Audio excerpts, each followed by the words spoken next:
why Shark Tank sucks now. Let's see why it's so bad. Sony puts producer Mark Burnett in charge of creating the show. With the executive producer of Shark Tank. After having success with shows like Survivor and The Apprentice, which many argue paved the way for American competition shows, he's just the guy for the job. It's about America. It's the American dream. You know, I've lived that American dream. And in 2009, Shark Tank Season 1 premieres in the US. The show quickly skyrockets. These ordinary people have the ideas, but these 5 self-made millionaires have the cash. You give up 70% of your company. And I think the reason it's resonated with fans is really largely the recession. So many people have lost jobs, and America is an entrepreneurial nation. The show gives everyone a fair chance to prove they have the next big thing. Some show promise. I think I'm going to take Damon's deal. Others show delusions of grandeur. The Ionic Ear investment opportunity is a implantable Bluetooth technology. I'm looking for $1 million for a 15% stake in the technology. Who would you rather handling your personal belongings? This unprofessional, unlicensed, uninsured mover?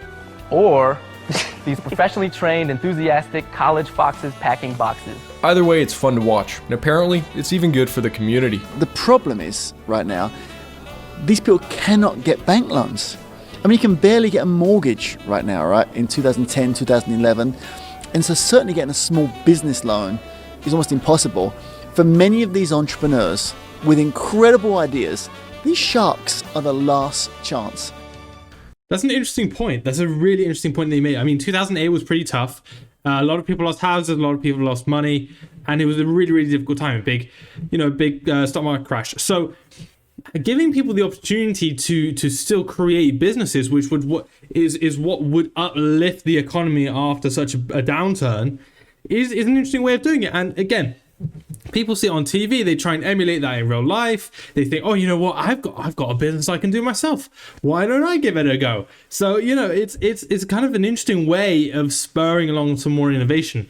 And I really like it. I mean, obviously, you get the classic TV ones where, you know, they come up with the most silly idea you've ever heard. I mean, just absolute nonsense. But you do get the occasional banger in there. And then you get some success stories as well, which is always really good. So overall, actually, I kind of like Shark Tank. I like James Down as well in the UK. And I think the idea behind it is good as well. It's a fun one.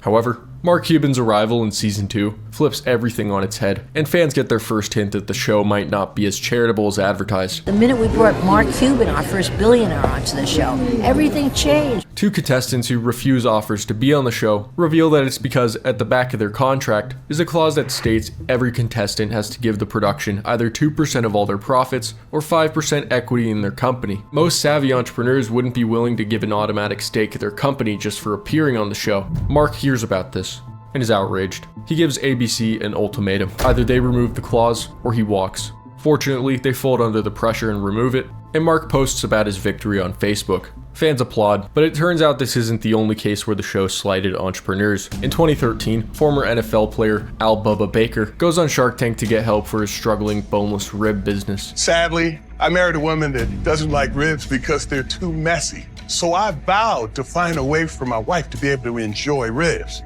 But how do you make ribs less messy? You take the bones out. The show was putting itself out there as the American dream. And the purpose for marketing and, gaining capital, because that was a hard thing for us to do back around 2012. We had just come out of a bad economy. His pitch is flawless, and he gets 2 offers. So my offer is very simple. I'll give you the $300,000, but I want 49%.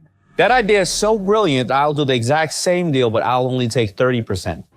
Oh, interesting. I don't know. I think so. Hear about the Mark Cuban thing, taking that clause out. I think that's a wonderful idea. I think good for Mark Cuban. Nice one, bud. But I want to see. I mean, how do they throw each other overboard here?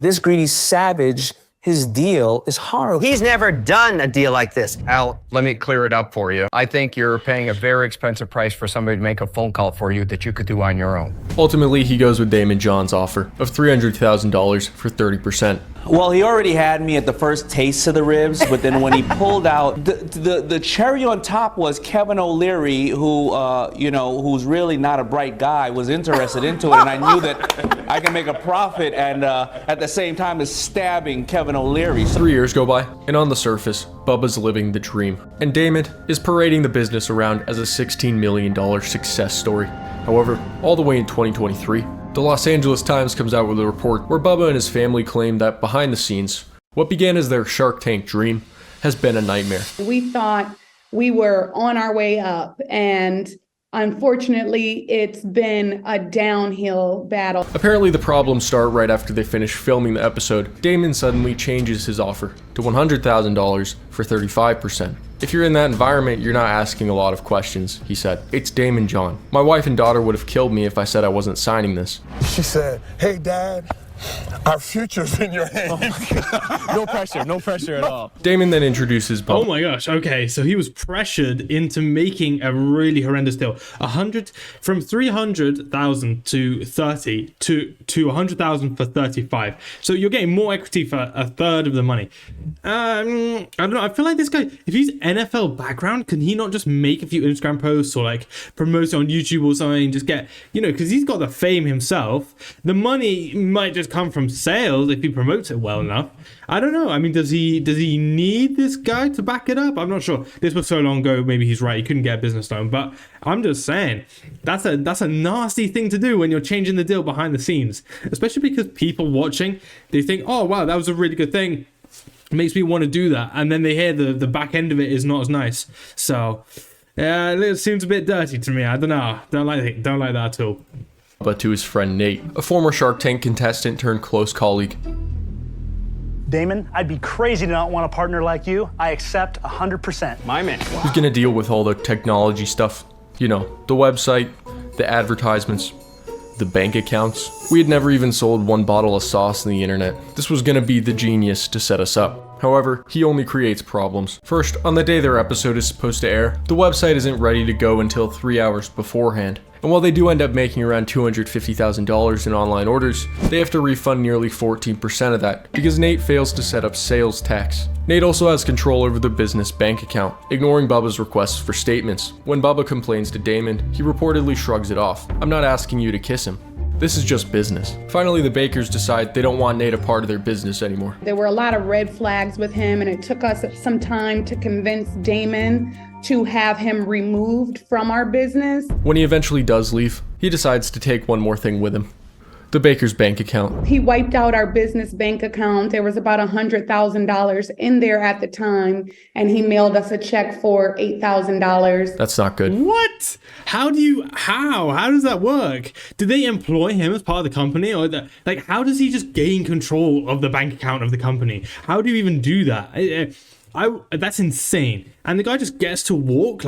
There's no legal prosecution. There's no coming after him for the money. I mean, he genuinely has just stolen like $100,000 right there. I mean, that's insanity. How does that even work?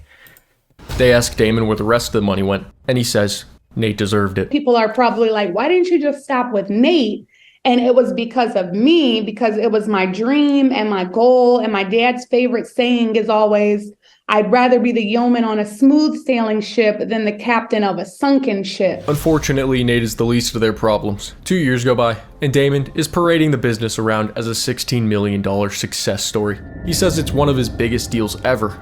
But there's one problem. The Bakers say they ultimately receive just 4% of that $16 million.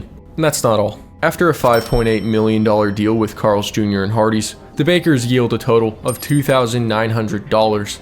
Well, that's a problem. We're thinking to ourselves, hey, Damon, aren't you concerned with where the profits went from the $5.8 million deal? So we're thinking he's going to align with us to try to figure out a breakdown of where this money went from $5.8 million. Instead, Damon John band together with the co-packer, Rastelli Foods, to file a lawsuit against us because they wanted to move forward with a Subway deal. Rastelli Foods Group is a family business with family values, family ethics. We have to make a very clear distinction. No one works for Rastelli. All right, this is crazy. This is getting insane. This whole story, I'm struggling to follow, all right? Okay, you had these guys, they set up a company, the guy invests and he changes the offer, very, very dirty offer, okay? Some guy who the investor brings in steals 100,000. Nothing apparently happens, okay? Then they try and make a deal, 5.8 million, Carl's Jr., amazing, sounds great. the people who invented the stuff don't get the money, and then they have a lawsuit against them from the co-owner, I guess, the guy who invested. Like, what? How does that? I don't know how that makes sense. And then after that, they get partnered up and sued again by Rastelli, whoever these guys are, for Subway deal. Basically, the long and short of it is they got rinsed. They just got absolutely rinsed. The whole business, the whole thing, it just got taken to the cleaners. Okay. So where does that leave them? Is my question. Okay. Where do they go from there? Did they actually manage to take the business back? I don't know. They work with Rastelli. It's a very clear distinction.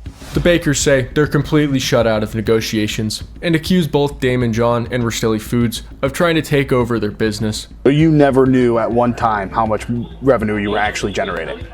Absolutely not. And there was no way for us to like log into a bank account and see, oh, okay, the product cost this much, the expenses were this much, the storage was this much.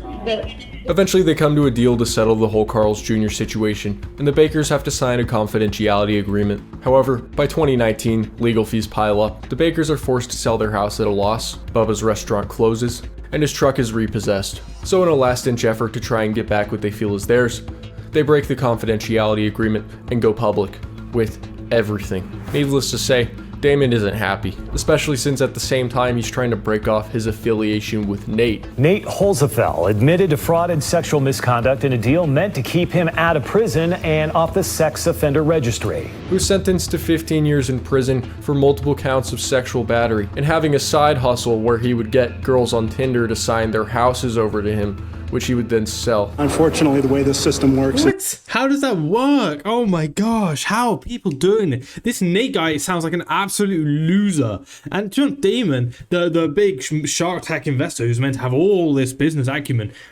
he sees that this happens to his other business partner, that Nate comes in, steals their bank, and he just continues working with him. Like, oh, come on, that's so silly. I mean, how could you? I don't get it. I don't get it. I'm so confused by this whole thing.